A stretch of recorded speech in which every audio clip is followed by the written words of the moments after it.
I want to propose to you a concept, a question perhaps. So oftentimes we find ourselves in situations that we want to change, but for whatever reason, we're not changing them. And we always have a very good reason. We have a story attached, a belief system to why we can't do something. So if you are unhappy with the amount of abundance in your life, financial abundance, so you're like, well, I can't make more money because I don't, have enough education, or maybe I don't, the economy is horrible, or I can't get into a relationship because I'm not rich enough or good looking enough, or I'm too old, or whatever. There's always these reasons, right? And I would say that oftentimes we have shame attached to our identity.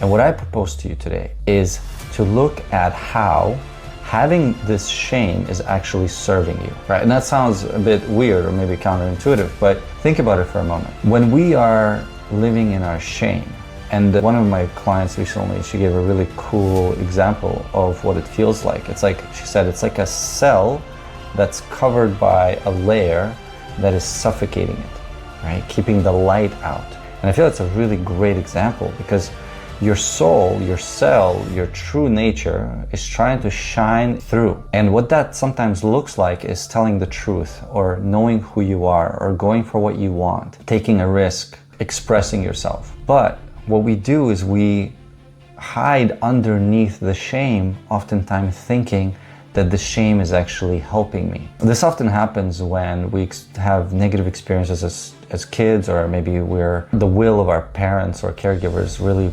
imposed on us. They'll tell us what decisions to make or what to do, or they criticize who we are, or how we are in the world, what we wear, or what we say. Boys don't cry, one of them, right? Or girls have to be modest, or whatever these things are.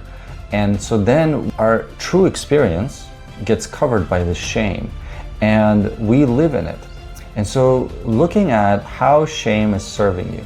And some of the examples are, if I live in shame, I can hide in it. I don't have to show myself. And if I don't show myself, then I feel safer in some ways.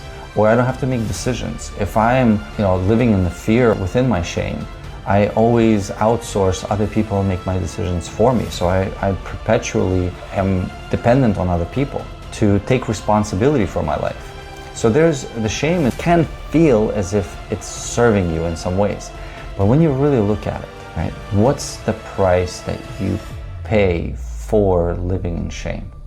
And using shame to avoid responsibility, to avoid expressing yourself, to avoid feeling the fear of the consequences of being who you truly are, right?